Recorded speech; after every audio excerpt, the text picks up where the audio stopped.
Please subscribe to this amazing video. And let's step into a story you won't forget. My name's Gregory Monroe, Greg to anybody who's ever shared a toolbox, a midnight emergency, or a broken HVAC unit with me, and today. You're gonna hear the day everything changed. That I've been the chief building engineer of a growing tech company longer than most people there have been alive, 21 years of busted pipes, overloaded circuits, and emergencies that always seemed to hit right before big investor meetings. That I knew this building like it was family, the kind of family that takes and takes.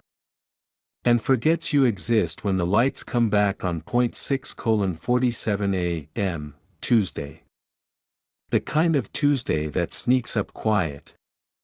And then flips your whole damn life upside down. That I was lying flat on my back, half jammed into a crawlspace that smelled like mouse droppings, old dust, and about 2 decades of broken promises. The CEO's stupidly expensive climate control system, the one that cost more than my truck, was screaming like a jet engine about to quit on life, and I was the one crawling through a hole the size of a coffin trying to calm it down.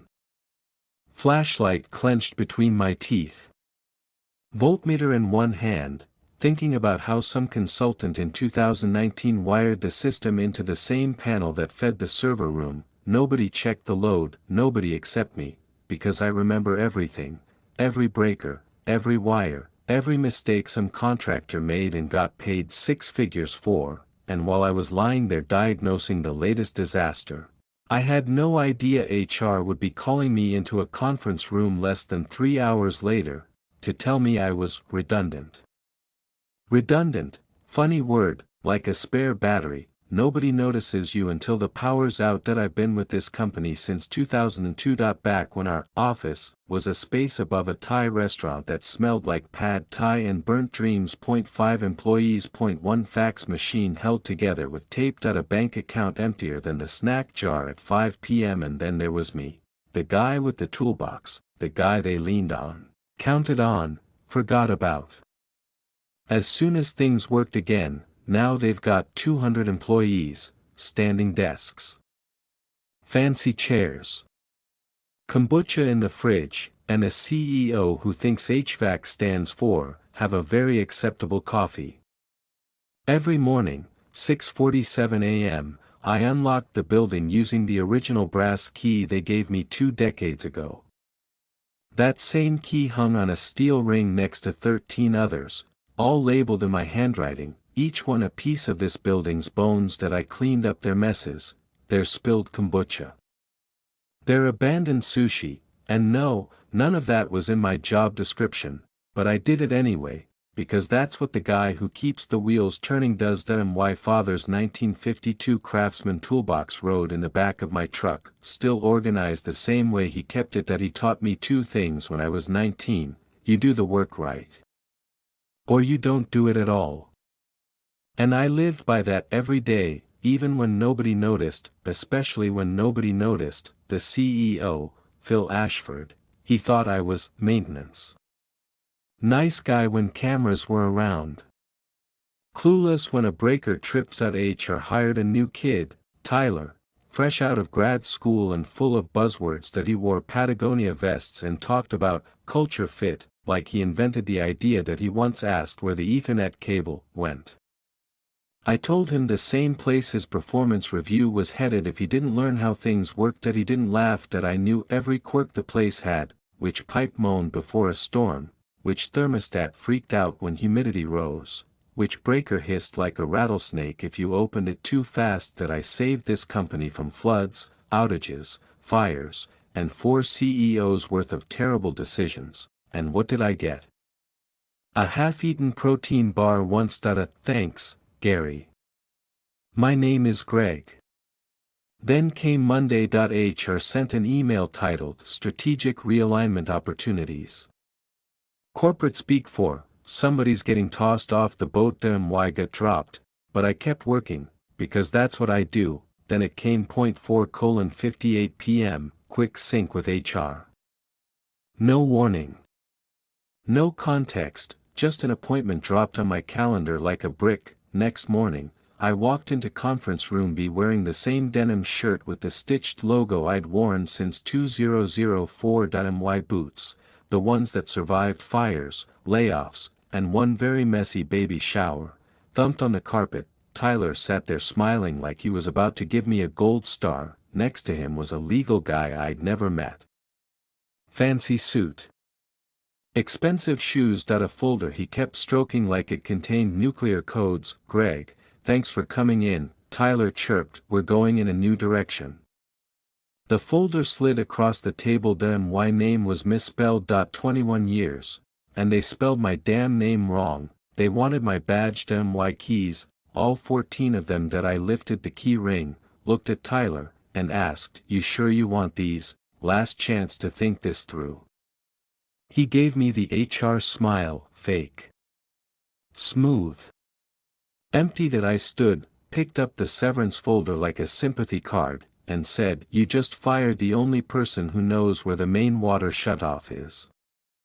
Then I walked out. No yelling. No scene, just silence, and a building that suddenly didn't have its foundation anymore. I didn't go home, not yet. Instead, I pulled into a coffee shop parking lot. Sat in my truck. And made one phone call. Leo Bishop, the neighbor kid I helped raise, now a real estate attorney with a Bluetooth glued to his head that he picked up instantly. Greg, everything okay? No, I said, but it's about to be. Is this about the lease? Oh yeah, I replied, that lease. Long pause. They don't know, do they? Nope, I said, smiling for the first time that day, and they're about to find out. Alright, welcome back everybody. And if you haven't yet, please subscribe to this amazing video. Now let's continue. I sat there in my '09 Silverado. Engine rumbling low. The kind of rumble that feels like it's trying to calm you down even when life is falling apart. The severance folder lay across the passenger seat like a bad joke. 2 decades. Reduced to 3 sheets of paper and a company pen they probably bought in bulk, but I wasn't broken, not yet, because I had one card they didn't know existed, and today. That card was about to come out of the deck. Leo's voice came through the phone. Fast, sharp, smart, just like the kid I watched grow up. Greg. You okay?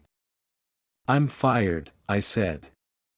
The words weirdly calm. There was a long pause. Long enough to hear my heartbeat echo inside my truck. You're kidding. Nope. HR just handed me a severance packet that probably took them longer to staple than to discuss. Leo exhaled. One of those lawyer exhales. The kind that meant something big. Greg. They didn't check the documents. Did they? No, I said, and that's the part that's gonna sting. See. Back in the early 2000s, when the company was still small and poor, they couldn't afford a full building maintenance crew. They needed me, badly. So when they were negotiating their expansion lease, they didn't have anybody who understood electrical codes, HVAC capacity, or structural requirements. They asked me to sit in on those meetings. But the leasing company, they didn't want to deal with amateurs. They wanted signatures. Real signatures. From someone responsible for building operations. So guess who said, fine. If you need someone to sign off on safety compliance, I'll sign. That signature, my signature, was on every operational clause of the building's lease. 20 years of renewals. Upgrades. Modifications. All tied to one name, Gregory Monroe. Me, not the CEO, not HR, not anybody who just fired me. Long pause. If my name was removed, the lease became legally non-compliant, and without compliance, they couldn't operate the building. I still had the original binder, thick. Faded. The corners chewed up from being tossed around in my truck for years. Every tab, every highlight, every sticky note, was my handwriting. this company didn't realize I wasn't just maintenance. They built their entire operation on my signature. Leo cleared his throat. Greg, if they fired you, the building technically isn't under certified operations anymore. They can't legally keep the systems running without the designated operational officer. I nodded, staring out at the coffee shop window. Watching people drink lattes and laugh like their entire world wasn't turning upside down. So what do you want to do? Leo asked that I smiled. The kind of smile a man gives when the universe finally hands him a little bit of payback. I want to remind them. Who held this place together? Leo laughed. Greg, this is gonna be one hell of a day. You got the paperwork? I asked. Already in my car, he said. I'll meet you at the building in 20.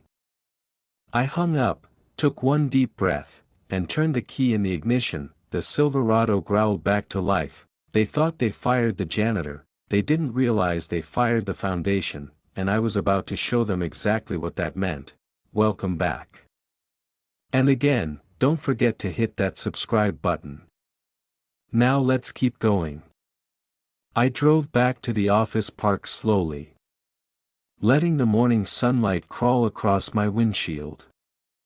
Thinking about every memory inside that building, the laughter, the late nights, the floods, the fires, the time the server room nearly turned into a sauna because someone put a space heater next to the cooling vent, and me.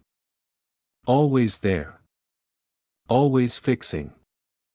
Always invisible. Well, not today. The company's glass building was shining like nothing bad ever happened there. Employees rushed inside with coffee cups, earbuds, fake smiles that I parked right up front. No badge required anymore. As soon as I stepped out, a voice called, Greg. There he was. Leo, running across the lot with a leather briefcase and a grin big enough to be illegal in some states. You ready? He asked. Oh yeah, I said. Let's go return some keys. The receptionist blinked when she saw me. Greg. HR said. Yeah, I know what HR said, I replied, calm as rain.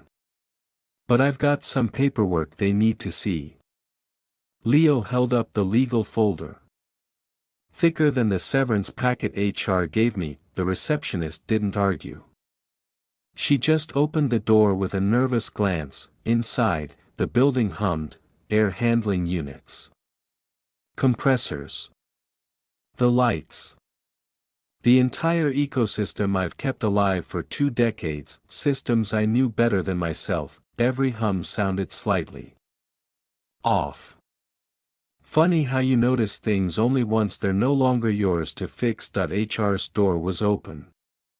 Tyler was inside, smiling at a spreadsheet like it was flirting with him. His face froze when he saw me. Greg, I think there's been a misunderstanding.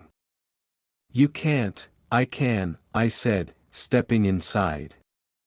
And I brought someone who thinks you should sit down. Leo placed the contract binder on the table like a judge delivering a verdict. So, Leo began, your company terminated Mr. Monroe this morning, correct? Tyler nodded, confused. And you're aware he was listed as the designated operations compliance officer under Section 8.1 of your lease? Tyler blinked. What's Section 8.1? I laughed. Softly. The kind of laugh that had 20 years of exhaustion behind it. Kid. Section 8.1 is the reason this building hasn't burned down. Leo opened the binder. Turned a page. Then another. According to this contract, he continued, Mr. Monroe's signature is required, legally required, for operational continuity. You terminated him without assigning a successor, which violates the commercial lease. Tyler swallowed hard. What does that mean? Leo leaned forward. It means Until this is corrected. The building is out of code compliance and must be shut down. Immediately. Tyler's jaw dropped. They can't work here. No, Leo said. No power. No servers. No staff in the building. Not legally. And, I added. Slowly. None of your systems can be touched. By anyone but me. Or someone I train. Long pause, and I don't work here anymore. Tyler looked like he'd just swallowed a stapler that he scrambled for his phone. I need to call the CEO. Leo smiled. Oh, he already knows. He's being sent the notice right now. Tyler ran out of the room, nearly tripping over the trash can that I exhaled. Leaned against the wall. And for the first time since sunrise, I felt lighter, not happy. Not vengeful. Just done, and maybe for the first time in 21 years, they finally understood my value. Welcome back everyone. And if you've stayed with this story till now, thank you.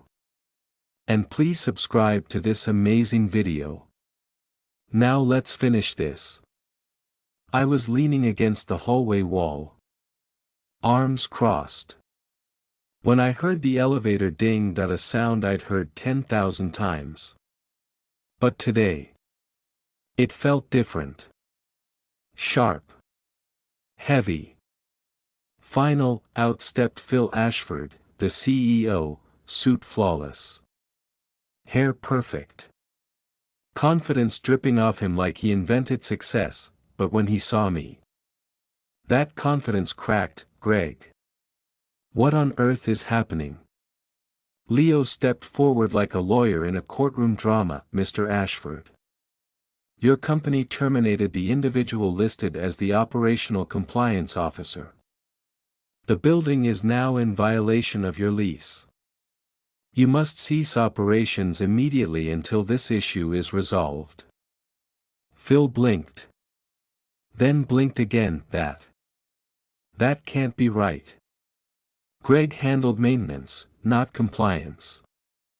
I pushed off the wall slowly, letting my boots echo across the floor. Phil. 20 years ago you couldn't afford a compliance inspector. Your contractor quit. Your insurance wouldn't cover you. Remember who stepped in? Phil's eyes widened. Memory slamming back into him like a train. You signed the operational documents. Yeah, I said quietly. I did. And nobody replaced me. Nobody updated the lease. Nobody paid attention. Because your building always ran perfectly. Because I made sure it did. He swallowed hard. The kind of swallow a man makes when he realizes he's been living in a house built on matchsticks. Greg. Look. We can fix this, Phil said, voice shaking. We can rehire you. Bring you back.